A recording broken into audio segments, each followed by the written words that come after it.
সুপ্রিয় দর্শক, এই মুহূর্তের সবথেকে বড় খবর। দর্শক, আপনারা সকলেই জানেন যে কলকাতা হাইকোর্টের একটি মাত্র রায়ে এই রাজ্যের 25 থেকে 26,000 শিক্ষক শিক্ষিকার চাকরি বাতিল হয়ে যায়। আর সেই মামলা চলছে এখন সুপ্রিম কোর্টে। আর সুপ্রিম কোর্টে এই মামলার শুনানি ওঠার আগেই সুপ্রিম কোর্ট থেকে এসেছে বড় সড়ো আপডেট।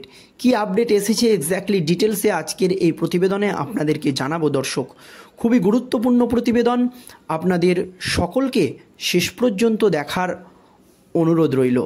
দর্শক, আপনারা সকলেই জানেন এই শিক্ষক নিয়োগ দুর্নীতি কাণ্ডে গ্রেপ্তার হয়ে জেলে রয়েছে রাজ্যের শিক্ষামন্ত্রী থেকে শুরু করে কম বেশি পুরো শিক্ষা দপ্তরটাই। আর আপনারা জানেন লোকসভা নির্বাচন চলাকালীন কলকাতা হাইকোর্টের একটি মাত্র রায়ে এই রাজ্যের 25 থেকে 26,000 যোগ্য এবং অযোগ্য শিক্ষক শিক্ষিকার চাকরি বাতিল হয়ে যায়, যা নিয়ে গোটা রাজ্য রাজনীতিতে একেবারে শোরগোল পড়ে যায়।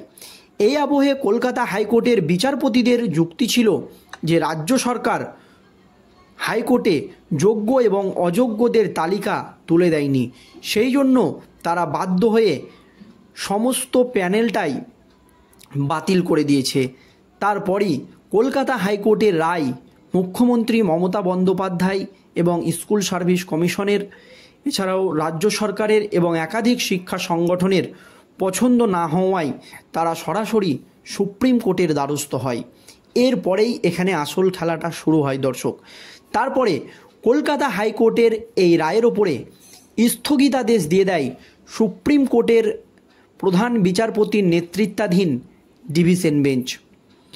জানিয়ে লোকসভা নির্বাচন চলাকালীন প্রচুর স্বস্তি পায় রাজ্যের শাসক দল তৃণমূল কংগ্রেস, এক কথায় বলতে গেলে মুখ্যমন্ত্রী মমতা বন্দ্যোপাধ্যায়। এবং আপনারা জানেন বিভিন্ন রকমের রাজনৈতিক সভামঞ্চ থেকে মুখ্যমন্ত্রী মমতা বন্দ্যোপাধ্যায় সুপ্রিম কোর্টের প্রধান বিচারপতি থেকে শুরু করে সুপ্রিম কোর্টের প্রশংসা করেন। এরপরই তিনি ঘোষণা করেন এই 26,000 শিক্ষক শিক্ষিকার যে চাকরি বাতিল হয়েছে তাদের কারোর চাকরি যাবে না, এই দাবি কিন্তু মুখ্যমন্ত্রী মমতা বন্দ্যোপাধ্যায় করে। আর সেই মামলার শুনানির আগেই সুপ্রিম কোর্ট থেকে এলো বড়সড় আপডেট। কি আপডেট দেখুন দর্শক। আসলে কারা যোগ্য এবং কারা অযোগ্য এই বিষয় নিয়েই কিন্তু চলছে একেবারে জোর চাপান্তর। কারা যোগ্য শিক্ষক শিক্ষিকা, কারা অযোগ্য, এটাই এখন মূল হয়ে দাঁড়িয়েছে। তো দেখুন কারা যোগ্য, রাজ্য সরকার কাদেরকে যোগ্য বলছে। চাকরি বাতিলের মামলায় এই নিয়ে সুপ্রিম কোর্টে প্রাথমিক তালিকা জমা দিল এসএসসি। সব মিলিয়ে 26,000 জনের চাকরি বাতিল সংক্রান্ত এই মামলা। সেই মামলায় স্কুল সার্ভিস কমিশনের তরফে জানানো হয়েছে সব মিলিয়ে অর্থাৎ 4টি বিভাগ মিলিয়ে 1212 জন নিয়ম বহির্ভূতভাবে চাকরি পেয়েছে, মানে নিয়ম না মেনেই চাকরি পেয়েছে 1212 জন। তবে এর আগে একবার রাজ্য সরকার বলেছিল অবৈধভাবে চাকরি হয়েছে 5,000 জনের, তারপরে আবারও বলেছিল অযোগ্য শিক্ষক শিক্ষিকা হচ্ছে 9,000 জন, আর এবার বলছে 1200। দেখুন সেই হলফনামায় বলা হয়েছে এদের মধ্যে কারো নামই এসএসসি সুপারিশ করেনি।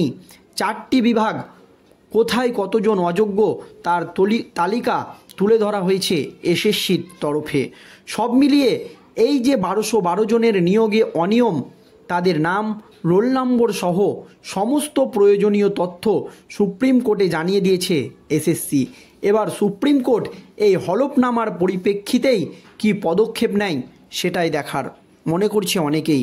তবে সুপ্রিম কোর্টে এসএসসির পক্ষ থেকে জানানো হয়েছে প্রাথমিকভাবে মনে করা হচ্ছে গ্রুপ সি বিভাগে সব মিলিয়ে 381 জন বেআইনিভাবে নিয়োগ পেয়েছে।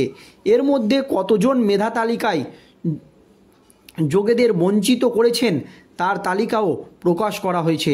সেই সংখ্যাটা হলো 132 জন।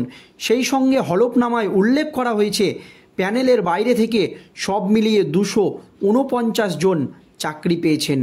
গ্রুপ ডি নিয়োগে কতজন অনিয়ম করে চাকরি পেয়েছেন তার তালিকাও পেশ করা হয়েছে।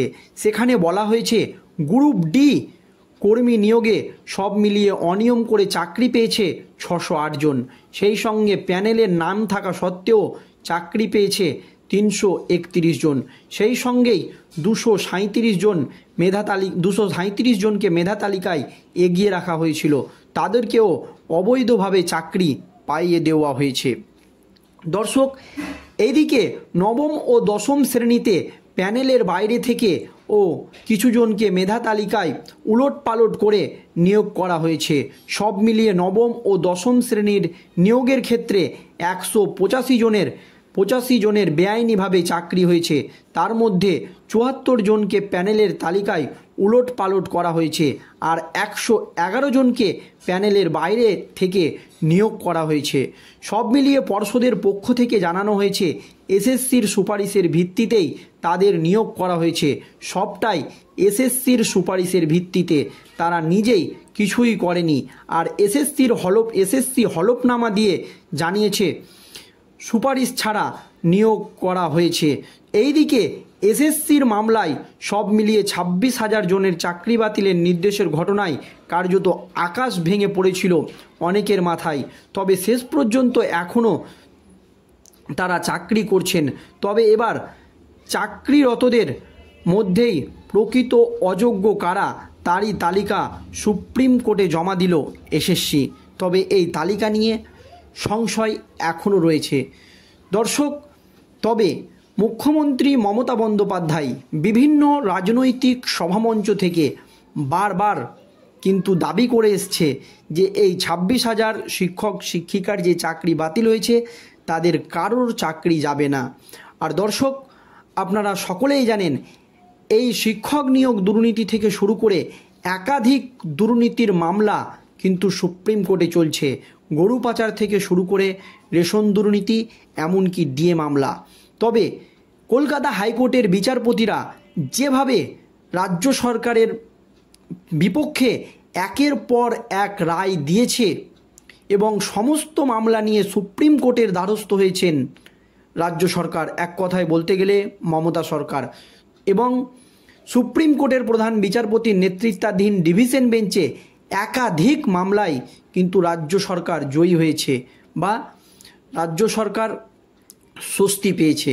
আপনারা জানেন ডিএ মামলাকে দেখুন দীর্ঘদিন পিছিয়ে দেওয়া হলো, সেখানেও কিন্তু স্বস্তি পেয়েছে।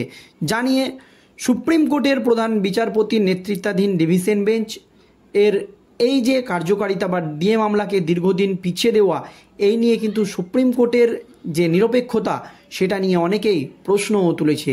তবে মুখ্যমন্ত্রী মমতা বন্দ্যোপাধ্যায় যে দাবি করে আসছিলেন 26,000 চাকরি বাতিলের মামলায় যে কারো চাকরি বাতিল হবে না, আগামী শুনানিতে কি তাতেই মান্যতা দিতে চলেছেন সুপ্রিম কোর্টের বিচারপতিরা? এখন শেষ পর্যন্ত কি হয় সেই দিকেই নজর থাকবে সকলের। ধন্যবাদ দর্শক।